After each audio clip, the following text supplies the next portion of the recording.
আউযু বিল্লাহি মিনাশ শাইতানির রাজিম বিসমিল্লাহির রহমানির রহিম। বাংলাদেশ জাতীয়তাবাদী দল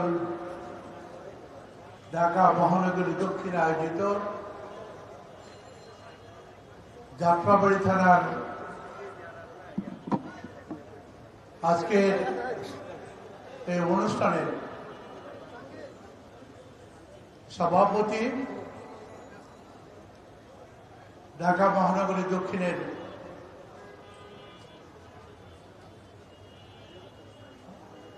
আহ্বায়ক, যুবনেতা, ছাত্রনেতা, সাবেক নেতা রফিকুল আলম মজনু, মঞ্চে উপস্থিত আমার শ্রেণীর ছোট ভাই নবিউল্লাহ নবী, উপস্থিত স্নেহের জনতার মেয়র ইঞ্জিনিয়ার ইশতাক হোসেন, আজকের এই সভা পরিচালনায় যিনি দায়িত্ব নিয়েছেন ঢাকা মহানগরী দক্ষিণের সদস্য সচিব তানভীর আহমেদ রবিন সহ ঢাকা মহানগরীর নেতৃবৃন্দ, এলাকার শ্রদ্ধেয় ভাই ও বোনেরা, মা বোনেরা, আসসালামু আলাইকুম ওয়া রাহমাতুল্লাহি ওয়া বারাকাতুহু। শ্রদ্ধেয় নেতৃবৃন্দ, আমাদের নেতা শহীদ রাষ্ট্রপতি জিয়ার উত্তরসূরি বেগম খালেদা জিয়ার উত্তরসূরি, বাংলাদেশ জাতীয়তাবাদী দলের ভারপ্রাপ্ত চেয়ারম্যান, এদেশের গণমানুষের নেতা, আমাদের প্রিয় নেতা জননেতা তারেক রহমান কর্তৃক আয়োজিত রাষ্ট্র কাঠামো মেরামতের রূপরেখা ৩১ দফাকে বাস্তবায়ন কল্পে আজকের এই কর্মশালা। এই কর্মশালায় যারা উপস্থিত হয়েছেন তাদেরকে আমি অভিনন্দন জানাই, কৃতজ্ঞতা জানাই। শহীদ রাষ্ট্রপতি জিয়াউর রহমান ১৯ দফা কর্মসূচির মাধ্যমে এদেশের জনগণের অত্যন্ত কাছে চলে এসেছিলেন। সেই জনতার পরে দেশনেত্রী বেগম খালেদা জিয়া ২৭ দফা দিয়ে আবার এদেশের মানুষকে ঐক্যবদ্ধ করেছিলেন। আজকে যিনি আরো ২ বছর আগে অত্যন্ত দক্ষতার সহিত রাষ্ট্র কাঠামো মেরামতকে রূপরেখা নাম দিয়ে ৩১ দফা এই দেশের জনগণের মাঝে উপস্থাপন করেছিলেন আমাদের জননেতা তারেক রহমান সাহেব। এই রাষ্ট্র কাঠামো মেরামতে আজকে যারা সংস্কারের কথা বলছেন, এর মধ্যে প্রতিটি সংস্কার উল্লেখিত আছে, এখানে কোন রকম ব্যতিক্রম নেই। সংসদ কিভাবে পরিচালিত হবে, সংবিধান কিভাবে লিপিবদ্ধ হবে, এদেশের জনগণের অধিকার কিভাবে বাস্তবায়িত হবে, এদেশের জনগণের প্রত্যেকটি দাবি এই ৩১ দফার মধ্যে আছে। আপনারা যদি বিচার বিশ্লেষণ করে দেখেন, আজকে যারা সংস্কার সংস্কার বলে চিল্লাচ্ছে, এই সংস্কারের আর কোনো প্রয়োজন নেই। এখানে সংস্কারের প্রতিটি দফা এখানে উল্লেখ আছে। তারেক রহমান ২ বছর আগেই এই ৩১ দফা উপস্থাপন করেছিলেন। উনি বুঝতে পেরেছিলেন এই ভারতীয় গোষ্ঠী বেগম শেখ হাসিনার পতন হবে, এবং বাংলাদেশে আবার জনগণের রাষ্ট্র কায়েম হবে ইনশাআল্লাহ। আমরা বিএনপি বাংলাদেশ জাতীয়তাবাদী দল তারেক রহমানের নির্দেশনায় আমরা আন্দোলন করেছি দীর্ঘদিন। এই আন্দোলনের মাধ্যমে একটা পর্যায়ে ছাত্র জনতার বিপ্লবের মাধ্যমে এই দেশে তারেক রহমানের দিক নির্দেশনা অনুযায়ী আমরা আন্দোলন করে এই ভারতীয় তাবেদার শেখ হাসিনাকে এই দেশ থেকে বিতাড়িত করেছি। এই শেখ হাসিনার পতনের পরে আজকে একটা জিনিস লক্ষ্য করুন আপনারা,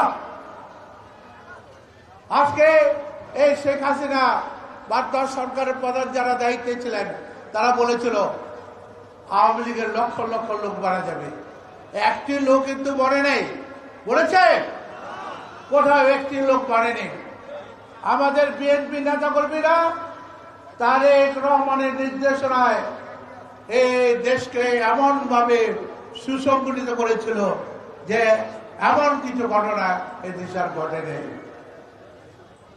আজকে আমাদের নেতা, আমাদের ভারপ্রাপ্ত চেয়ারম্যান,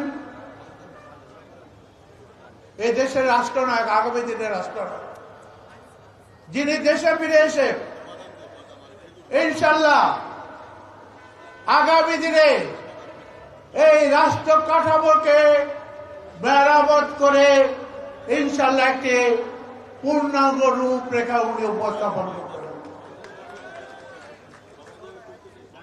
আজকে দেশনেত্রী বেগম খালেদা জিয়া অসুস্থ, তার সুস্থতার জন্য আমরা দোয়া করি আল্লাহ তাআলা তাকে সুস্থ করে আবার আমাদের মাঝে ফিরিয়ে দেন এবং দেশনেত্রী বেগম খালেদা জিয়া এসে আবার দায়িত্বভার গ্রহণ করে দেশনেত্রী বেগম খালেদা জিয়া এবং তারেক রহমানের নেতৃত্বে এই দেশকে আমরা পুনর্গঠন করবো ইনশাআল্লাহ। এই অঞ্চলের বাটিয়ার মানুষের যত কাজ আছে দেশনেত্রী বেগম খালেদা জিয়ার সময় হয়েছে। এই রাস্তা বলেন, ঘাট বলেন, স্কুল বলেন, কলেজ বলেন, এই খালগুলো সংস্কার করে রাস্তা হয়েছিল। এই যে এই খালটা কি অবস্থা ছিল আপনাদের নিশ্চয়ই মনে আছে। এই অঞ্চলের অবস্থা এত দুর্গন্ধময় ছিল যেখানে কেউ মানুষ আসতো না। দেশনেত্রী বেগম খালেদা জিয়ার সময় এই উন্নয়নগুলো হয়েছে। এই অঞ্চলের যত স্কুল, এই যাত্রাবাড়ি আইডিয়াল স্কুল, শহীদ স্কুল, দুনিয়া বিশ্ববিদ্যালয় কলেজ, একে স্কুল, শামসুল হক স্কুল, ডেমরা কলেজ সহ এই এলাকার মধ্যে 56টা হাই স্কুল আমরা গড়ে তুলেছিলাম। 120টা প্রাইভেট স্কুল হয়েছিল, 24টি মাদ্রাসা হয়েছিল, আর রাস্তাঘাট তো অগণিত। প্রতিটি অলিতে গলিতে রাস্তাঘাট হয়েছে। আজকে কোনাপাড়ার মতো জায়গায় যেখানে 10,000 টাকা কাঠায় জমি বিক্রি হতো সেখানে আজকে 1 থেকে 1.5 কোটি টাকা জমি বিক্রি হচ্ছে। এই যে উন্নয়ন, এই জামরা স্টাফ কোয়ার্টার থেকে বনশ্রী পর্যন্ত রাস্তাটা, এটাও খালেদা জিয়ার উন্নয়ন। খালেদা জিয়া এমন কোন উন্নয়ন বাকি রাখে নেই। ওই নন্দীপাড়া দক্ষিণগাঁও বান্ডাতে যেতে হলে আগে নৌকা ছাড়া কোনো পথ ছিল না, সেখানে খালেদা জিয়ার নেতৃত্বে উন্নয়ন হয়েছে। আমি আপনাদের প্রতিনিধি হিসাবে দায়িত্ব পালন করেছি। আজকে তাই আমি বলতে চাই, আসুন আমরা ঐক্যবদ্ধভাবে দেশকে গড়ে তুলে আমাদের নেতা, আমাদের প্রিয় নেতা, বাংলাদেশ জাতীয়তাবাদী দলের ভারপ্রাপ্ত চেয়ারম্যান তারেক রহমানের নেতৃত্বে আমরা ঐক্যবদ্ধ থেকে এই এলাকার মানুষের উন্নয়নে, তাদের সুখে দুঃখে তাদের পাশে থেকে কাজ করি। আমরা কোনো সন্ত্রাস, চাঁদাবাজ বরদাস্ত করব না। আমরা কোনো অন্যের কাছে মাথা নত করব না।